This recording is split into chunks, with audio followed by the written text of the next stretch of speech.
উচ্চ খাদ্য মূল্যস্ফীতির কারণে বিশ্ব ব্যাংকের ঝুঁকিপূর্ণ দেশগুলোর লাল তালিকায় অলরেডি বাংলাদেশের নাম গেছে। দল করা দূষণীয় কিছু নয়, কিন্তু দল না করলে যদি নিয়োগ না হয় সেটা দুর্ভাগ্যজনক। রাষ্ট্রপতি ভাষণের 5 নম্বর প্যারায় বলা হয়েছে, বিবিএস এর চূড়ান্ত হিসাব অনুযায়ী জিডিপি প্রবৃদ্ধির হার 3.49%। প্রবৃদ্ধি হচ্ছে, উৎপাদন বাড়ছে, কিন্তু সেই অনুপাতে কর্মসংস্থান সৃষ্টি হচ্ছে না। বরং উৎপাদন ও সেবা খাতগুলোকে অর্থনীতির মূল চালিকা শক্তি হিসেবে ধরা হয়, সেই দুই খাতেই কর্মসংস্থান চলছে।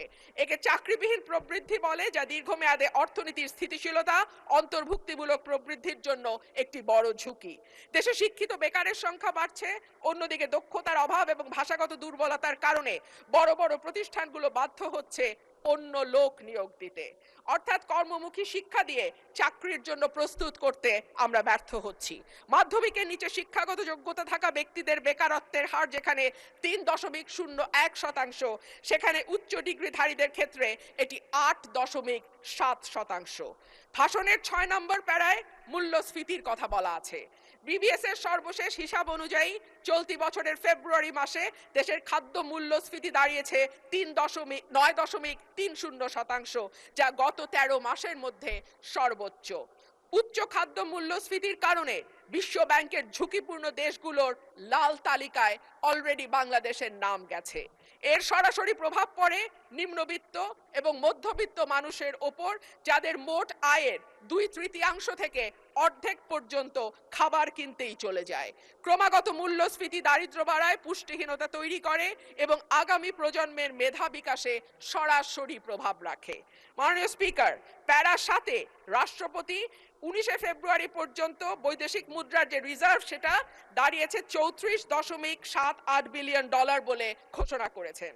এই বৈদেশিক মুদ্রা আয়ের প্রধান খাত হলো পোশাক রপ্তানি। এরপর আছে প্রায় 1 কোটি প্রবাসীর পাঠানো রেমিটেন্স, বৈদেশিক ঋণ, ফরেন ডিরেক্ট ইনভেস্টমেন্ট বা এফডিআই, বৈদেশিক অনুদান ইত্যাদি।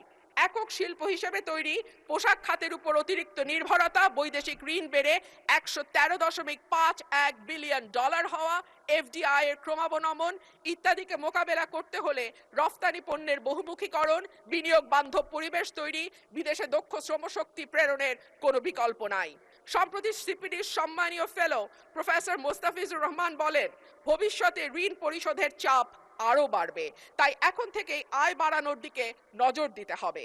রপ্তানি ও প্রবাসী আয়ের প্রবাহ শক্ত না হলে এই চাপ সামাল দেয়া সত্যিই কঠিন। পাশাপাশি হুন্ডি ও অর্থ পাচার বন্ধে কঠোর ব্যবস্থা নেওয়ার কথা বলা হয়েছে। গত 15 বছরে দেশ থেকে যে বিপুল পরিমাণ টাকা পাচার হয়েছে, যার পরিমাণ কেন্দ্রীয় ব্যাংকের হিসাব মতে $23,400 কোটি, সেটি ফেরত আনা না গেলে কিংবা ব্যাংক খাতে থাকা 6 লক্ষ কোটি টাকার খেলাপি ঋণের পরিমাণ কমিয়ে আনা না গেলে অর্থনীতির পুনরুদ্ধারের কোনো পরিকল্পনাই কাজে আসবে না।